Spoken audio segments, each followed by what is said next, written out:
And welcome, Hoosier fans, to another episode of Podcast on the Brink, your weekly dose of Indiana University basketball news and discussion. I'm your host, Jerod Morris. Podcast on the Brink is a joint production of the Assembly Call and Inside the Hall. For complete coverage of IU basketball, visit assemblycall.com and insidethehall.com.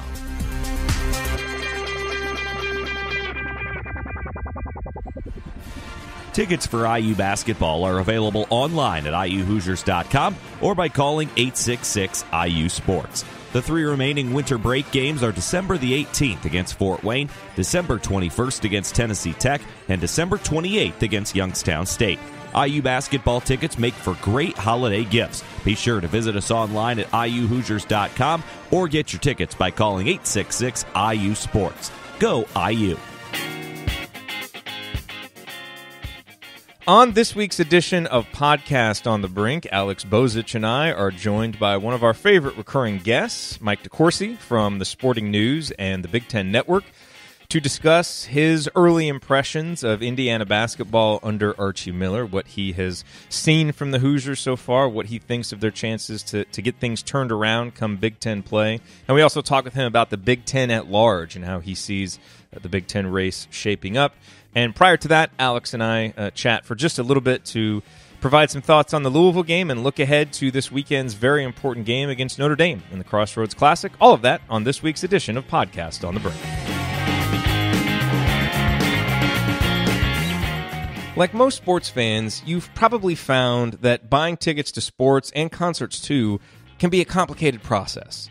But here's the thing. There is a better, simpler way to buy, and that is with SeatGeek. SeatGeek is the smartest, easiest way to get tickets to live events because with SeatGeek's seamless mobile experience, you can actually buy or even sell tickets in just 2 taps.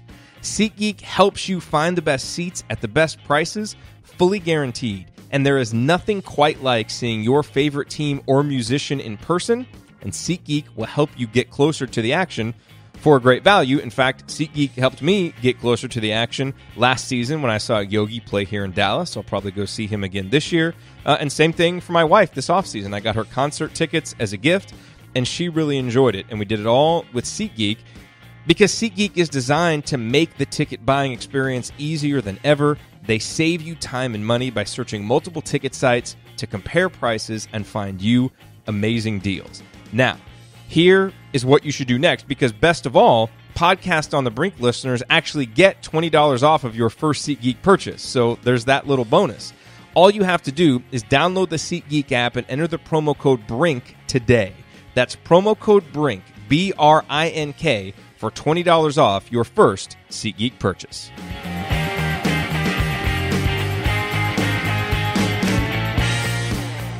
All right, well, before we bring Mike DeCourcy in, Alex, I just wanted to spend a couple of minutes chatting with you real quick. I was on a trip last week, and so I didn't get to see the IU-Louisville game live. But, this is one of those games where, I get back, and you look at the box score, and when you see that Robert Johnson plays 30-plus minutes, isn't able to score a point, and then you look up and see that Indiana lost by 9, my initial reaction is, well, that's not so bad. In one sense, it's not so bad that Indiana is able to compete on the road, only lose by 9 to Louisville. But then obviously, on the other hand, it is bad because this guy that you're counting on so much to be a leader, especially from a scoring perspective, despite playing good defense, continues to struggle to be a consistent threat. That was kind of my biggest takeaway just from, kind of my impressions of that game. As you're now a few days away from that game, what are your lingering thoughts on it?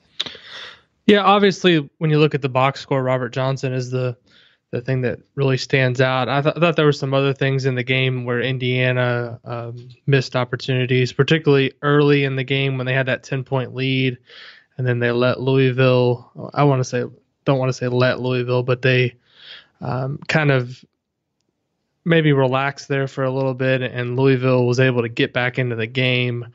I think that was a turning point in terms of momentum. You go from up 10 to only up 1 at halftime. Got the crowd into it a little bit, so I thought that was really a key thing. And then obviously the 3-point shooting as a team in the second half was really the backbreaker for Indiana, not just Robert Johnson. I think as a team, they were 0 for 12 in the second half on threes. If they knock in 2 or 3 of those, I think it changes the game completely.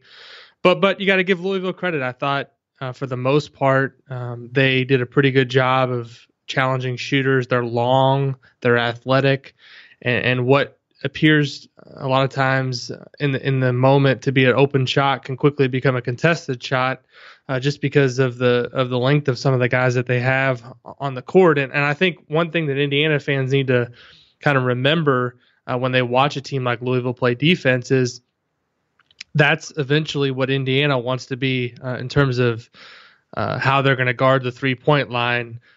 Being able to get out and contest shots. Right now, I don't necessarily think Indiana has the best personnel to do that, and I don't think the concepts, they completely grasp them. But you look at what Louisville's able to do defensively, not only with the shot blocking at the rim, but being able to contest shots, and I think that's one of the strengths, is going to be a strength of Indiana in future seasons under Archie Miller. So those are really the two things that stood out in my mind, were the first half lull there where they let Louisville get back into the game, and then the second half, the 3-point shooting.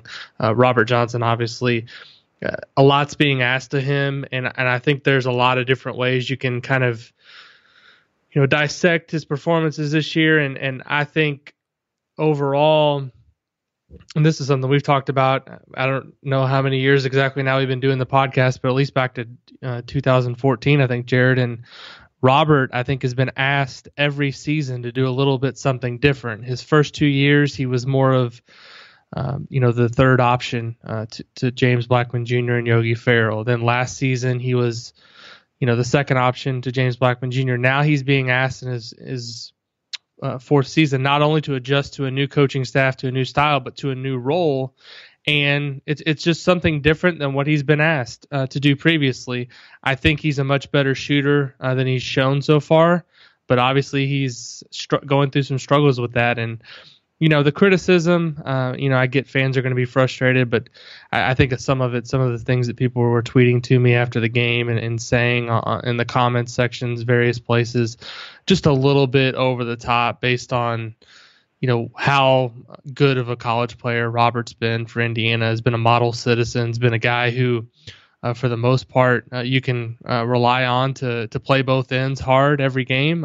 Is he struggling right now? Yes, but I think the best thing for Indiana moving forward is for him to snap out of this a little bit and be a productive player here down the stretch. Yeah, no, there's no question Indiana needs him to. It's interesting, you talk about his role, and we talk about how much is being placed on him, and yet you look at the Ken Palm stats and look at percentage of shots taken, and Robert's not even taking 20% of the shots when he's on the floor, which is not a high number. And in fact, you look, Deron Davis, Juwan Morgan, Devontae Green, Justin Smith, Colin Hartman, even Curtis Jones when he was playing, these are all guys who were taking 20% or above in terms of shots when they were on the floor. So it's not necessarily that he's being asked to take a ton more shots than he's been in the past, but I wonder if and certainly as guys like Juwan and Deron step up and become consistent scorers, but I wonder if it still feels to him, if he still feels that pressure, and if that makes it difficult for him, and if that is contributing to some of his shooting woes. We're all kind of grasping at straws, I think, because we've seen him shoot better, and obviously Indiana needs him to play better. So, I don't know what it is. It's difficult to assess. The one thing that I've noticed is his shot just looks a little bit different right now. And I don't know if that's something that he's adjusted on his own, if that's something that they've talked about. But he doesn't look necessarily a lot of times when shooters are in rhythm, they're not thinking about their mechanics or their form. They're just shooting with confidence. And right now he looks like almost like he's aiming the ball a little bit. Yeah. And I think it's one of those things where he just needs a couple of shots to go down early in a big game. Maybe that happens this weekend, Notre Dame, to get him some confidence. Maybe he would be willing to take more shots. And the other thing is right now, I think offensively, Indiana, and this is not a criticism at all, I think this is the way it should be. Right now, most of the offense is being geared towards getting opportunities for Deron Davis and Juwan Morgan inside. It's not like they're running a lot of set actions to free up Robert for shots. And so that's he's not a guy who necessarily is going to create a lot of offense for himself. So maybe he needs something run for him here, once in a while to get himself going. I think the one thing that maybe hurt him a little bit in the Louisville game was we've seen earlier in the season a couple of times where he's drove the ball in and been a little bit more aggressive going to the basket. And early in the Louisville game, he went in once and got blocked, and then he really didn't try that again. So, I think more or less it's he needs to get a couple of shots to go down early in a game, and I think that could really turn things around for him. It just hasn't happened to this point. But if I'm the coaching staff advising him what to do, he just has to keep shooting. I mean, he's too good of a shooter over his career to not snap out of this at some point. And so you just hope, if you're an Indiana fan, that it happens sooner rather than later. Yeah, as in Saturday against Notre Dame. Because let's talk about that real quick. I mean, I know sitting here at 5-5 and lost to Indiana State and things aren't looking real good for the NCAA tournament right now, but it's also really early. It's mid-December, and so you can't write anything off. But I think it goes without saying that if Indiana wants to make a serious run in March without having to win the Big Ten tournament, or maybe have to win 12 or 13 games in the Big Ten Conference, getting this win over Notre Dame to have something on the resume is really important. How important, and then how do you assess Indiana's chances of being able to go beat a Notre Dame team that is really good but has also shown itself vulnerable to maybe losing games this year that they shouldn't? Yeah, it's obviously critical in terms of the NCAA tournament at large chances to have some type of marquee win in the non-conference, and this is really Indiana's last chance. They have 3 more non-conference games after this, all against lesser opponents. So this would go into the category of critical for those chances. In terms of whether they can beat Notre Dame, I think they match up better with Notre Dame than they did with Louisville. For a couple of reasons. Notre Dame's not as intimidating in terms of their shot blocking at the rim. They're not as good of a defensive team. Where they are a lot better is offensively.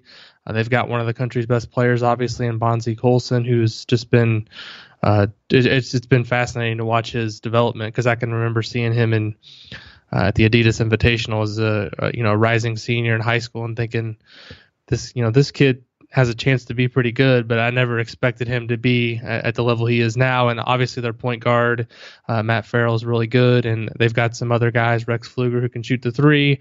They got a good freshman, I think DJ Harvey, some really good pieces on that team. They don't play a lot of guys. They're not particularly big around the rim, so I think this is a game where Indiana is going to have to get the ball inside, and it comes down to how tough can they make it for Notre Dame to shoot from the perimeter. Indiana, it seems like every team right now that plays against Indiana may be coming in struggling, shooting a little bit from the perimeter, and then they get a few open looks and get going. So, I actually kind of felt that Indiana had a better chance to win this game than they did the Louisville game going in.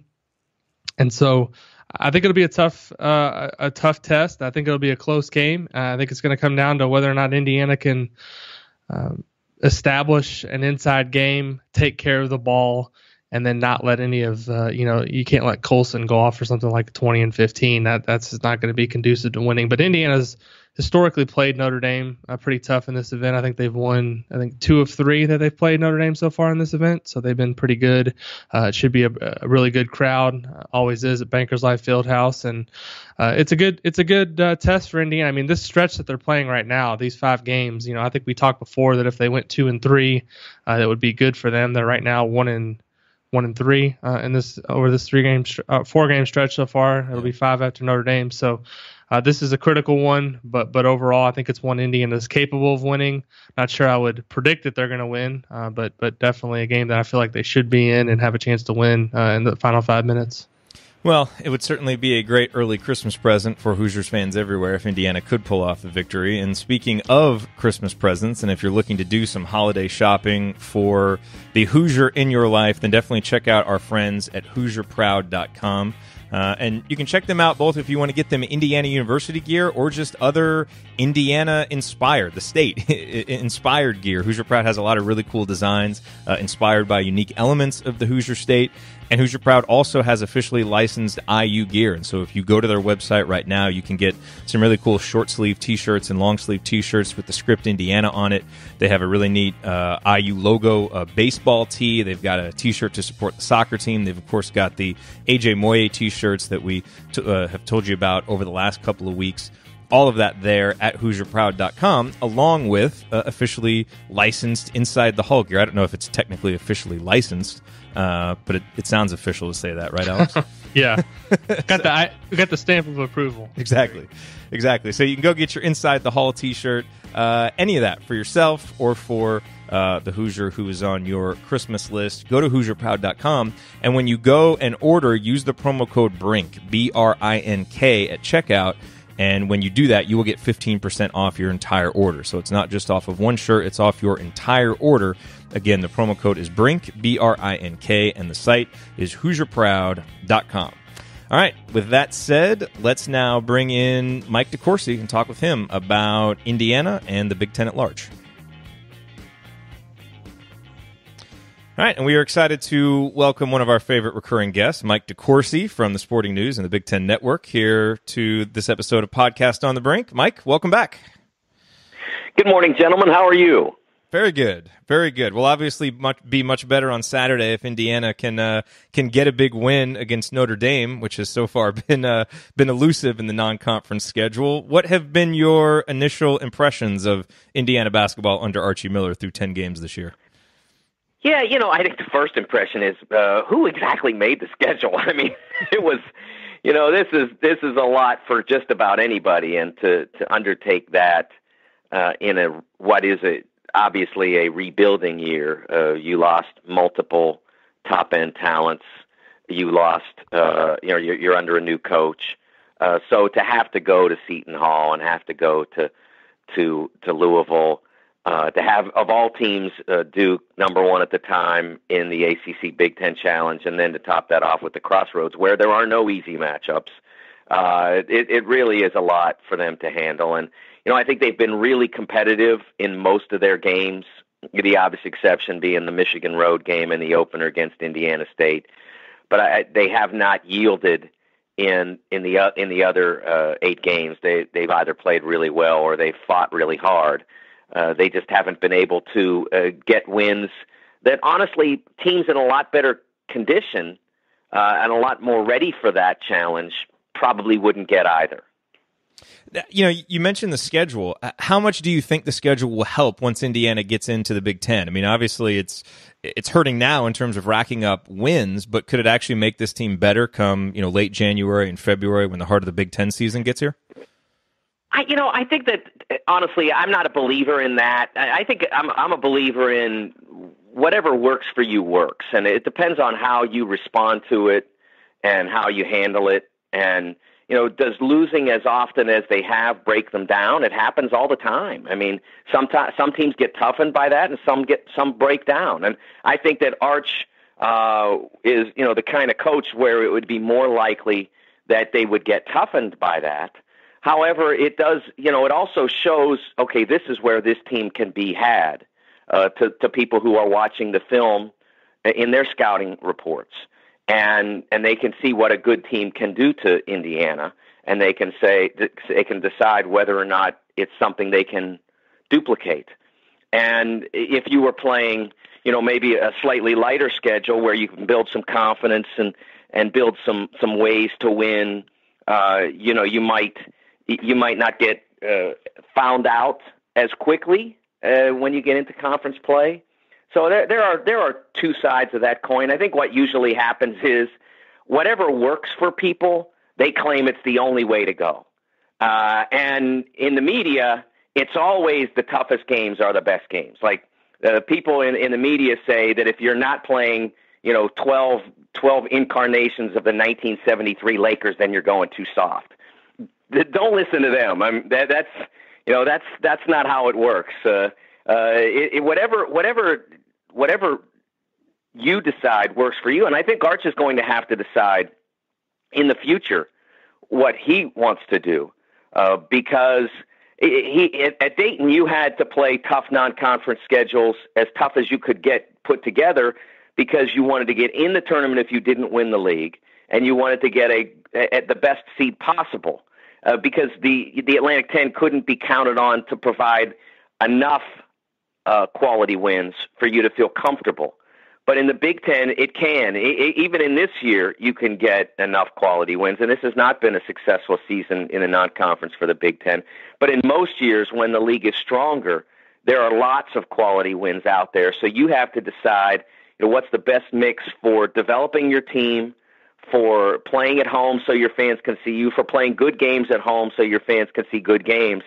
And I think he's going to have to think about that when he gets to the end of this.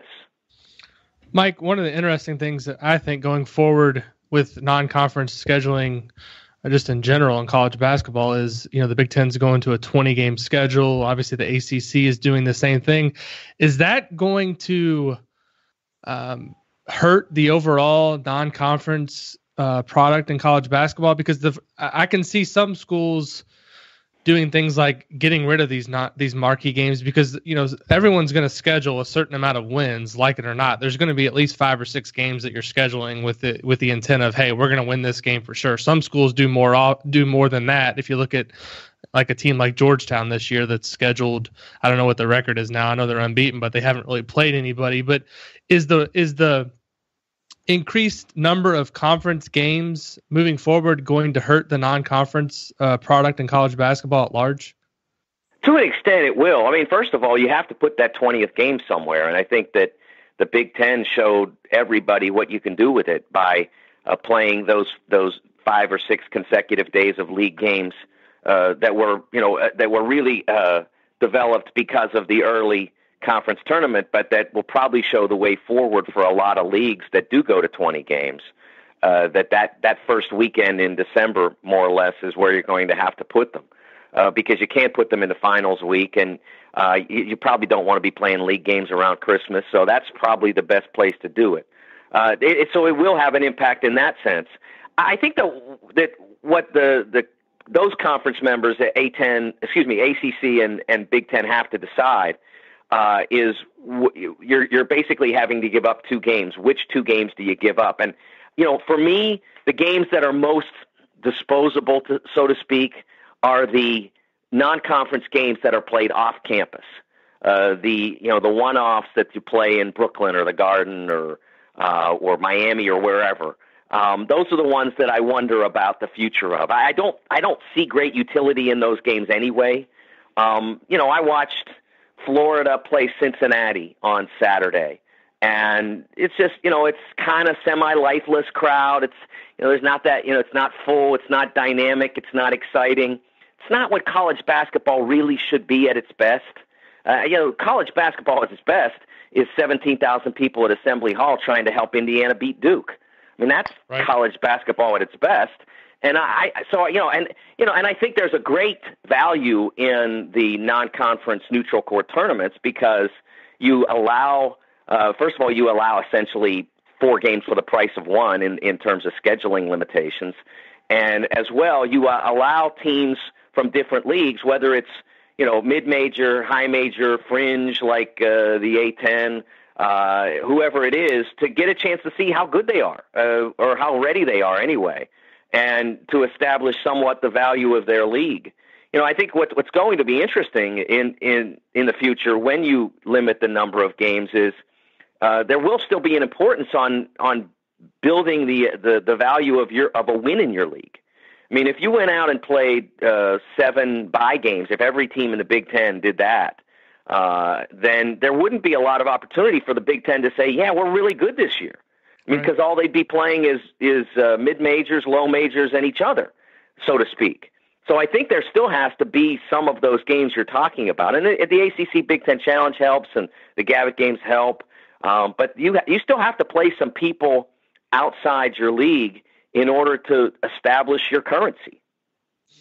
One of the biggest questions I'm getting right now from fans of Indiana basketball is, why isn't Indiana better defensively yet? And I think the number one thing I'm having to explain to people is it's a pretty big change going from the previous coaching staff. Not to say that what Tom Crean did was the wrong way, but there's just a different emphasis now. I feel like on defense, it's a different system.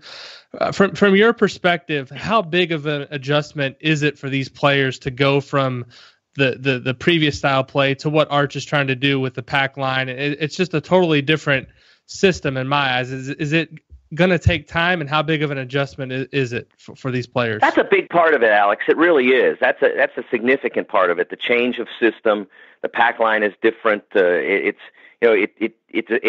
have to build different habits because protecting that lane becomes so paramount, and that wasn't before. It maybe was deny the ball on the wing or whatever.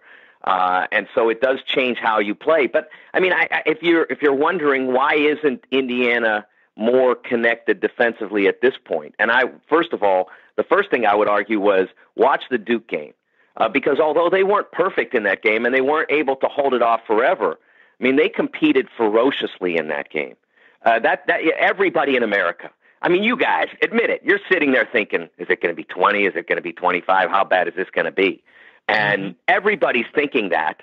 And then you come out of the 8-minute timeout and you're ahead. I mean, so there's progress there.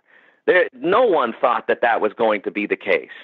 So there's that. And then also I would say, look macro a little bit. Look out to like Kansas and watch, just take 5 minutes and go on watch ESPN and dial up the Kansas game against Arizona in the second half.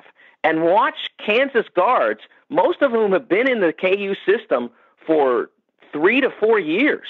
Jerod Vick, Devontae Graham, who's an All-America level player, Svi Mikhailuk. And they are getting beaten off the bounce time after time after time by Arizona State.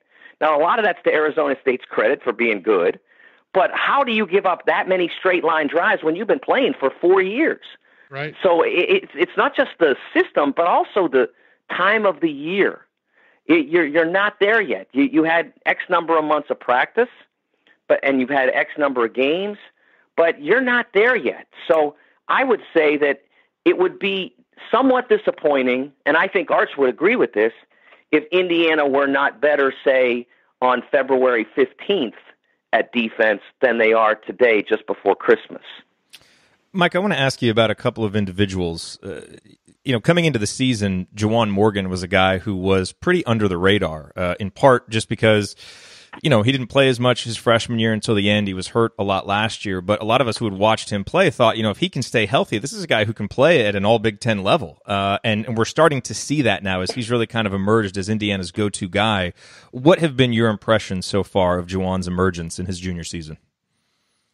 Yeah, the only thing that I'm a little disappointed in, and this is probably somewhat a function of limited opportunities, is that he's not making perimeter jump shots. But that also may be Arch telling him, don't take so many. He didn't take a ton before, but that threat was kind of there, and now it's not really. So he's having to get points other ways, and I do admire how he's really embraced attacking the offensive boards. He's become a reliable defensive rebounder as well. I think back to, here we are on the eve of the Crossroads, and I think last year, honestly, in a lot of ways, as much as the OG injury, changed their season, so did the loss to Butler. The loss to Butler was a big moment for them, and how many times they went under the screen against Keelan Martin, and Juwan was a part of that. And I don't think that he would make those those same mistakes today if he were in that circumstance. I mean, if whoever he's matched against on Saturday, it might be a little bit different kind of matchup than he faced against Martin. But Martin was a singular threat. If you go under the screen against him, I mean, he's going to quick trigger that jump shot and he's going to make it. And even if you think he might not make after the first one or two, once he does, you got to stop doing it. And they didn't. So I think that Juwan now will show you on Saturday how much he's grown as an all-round player, defense, offense, and especially rebounding. He's been a warrior on the boards for someone who is not overwhelming physically, kind of lean guy, but he's been really ferocious in rebounding, and I think that will serve him well on Saturday. Another guy who has been very ferocious as a defender, but who has been really up and down offensively, especially in Indiana's most important games, is Robert Johnson. And you have obviously seen him play a lot of basketball. He's a senior now.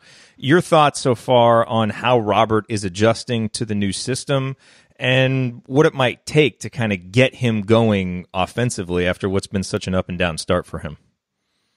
Yeah, it's kind of hard to understand because he's still getting shots. I mean, they just aren't going in. He's a guy who can score a lot of different ways. I mean, he can get the ball into the lane. He can get himself fouled. And usually when you're in a circumstance where you're not making perimeter jump shots, and he's now 2 of his last 16 at this point.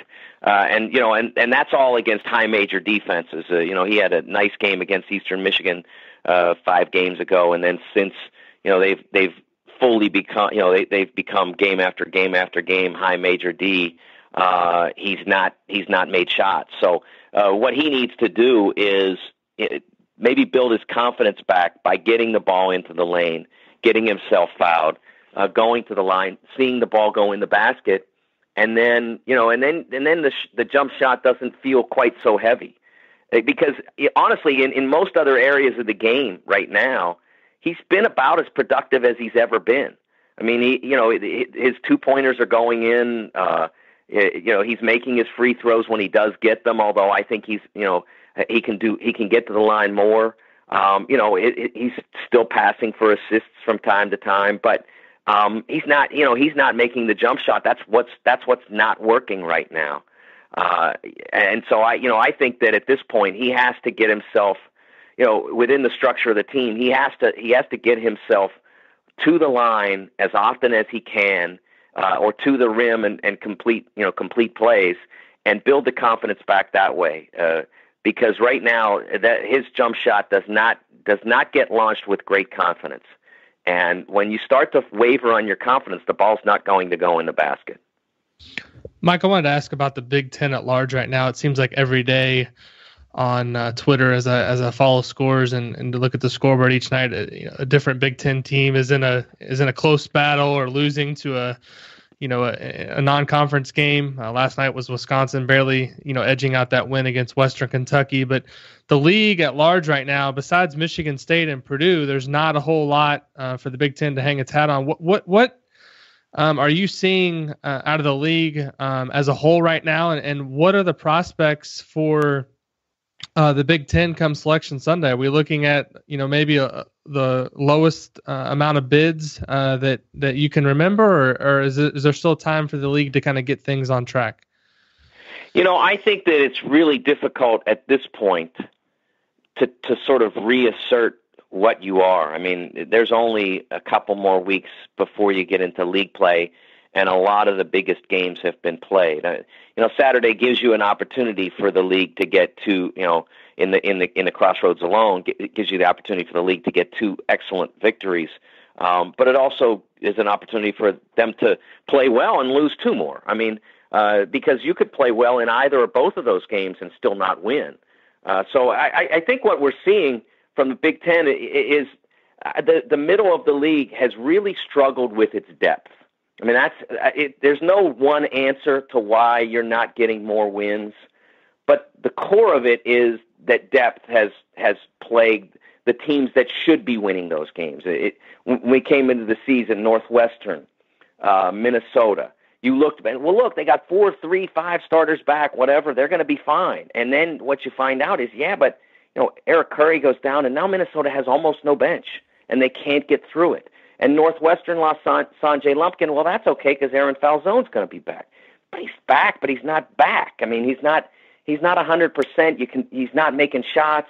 I mean, he was not a great defender before he got hurt, and now he's not a great defender who's not making shots. And I think those are the kinds of things that have really plagued the league. Some of it's been opportunity, circumstance. I didn't think the ACC Big Ten Challenge was really it was not a good event for the Big Ten this year. If you looked at the matchups, and and there's probably actual statistical evidence of this, but when I looked at the matchups, I thought they probably should win about 5 of the 14 games, based on where they were, who the teams were playing. I mean, Michigan and North Carolina was almost an automatic check mark for the ACC. They just weren't ready to play that game at Carolina. Indiana, as well as they competed, no one was surprised that Duke won the game. There were a lot of those games on the docket. The disappointment for the Big Ten was that even in some of the games they should have won, they didn't. I mean, I said they should go about 5-9, and they went 3-11. So even some of the ones they should have won, they didn't. And then in the Thanksgiving-ish tournaments, the multi-team tournaments, they didn't perform well either. Generally, Purdue, which is one of the top teams in the league, went down to the Bahamas and lost twice. Ohio State, which had a huge lead on Butler and a chance to get a real quality win, allows it to get away and loses in overtime, and then kind of does the same thing at home against Clemson in the challenge. So you've missed a lot of opportunities, and there aren't that many opportunities out there to get it back. I think that I don't know what the low number that they've gotten of late is. The standard is always you hope for from a league standpoint they would hope for 7 or 8. And I think this year it wouldn't be surprising at all to me if 6 were if they were celebrating getting 6 at the end. What I think the league kind of has to focus on in some ways is this is a chance for the first time in a long time for them to win it. I mean, not that they haven't had chances before, but this is a really good chance for them to win for the first time in a long time. They haven't won a national championship since 2000 when Michigan State beat Florida. And I think the Spartans have an excellent chance to do it this time. Last question for you, Mike. Where do you kind of see Indiana slotting in? I mean, right now, if you had to kind of project it forward and independent of some of the scheduling irregularities, I mean, where do you kind of see the Hoosiers?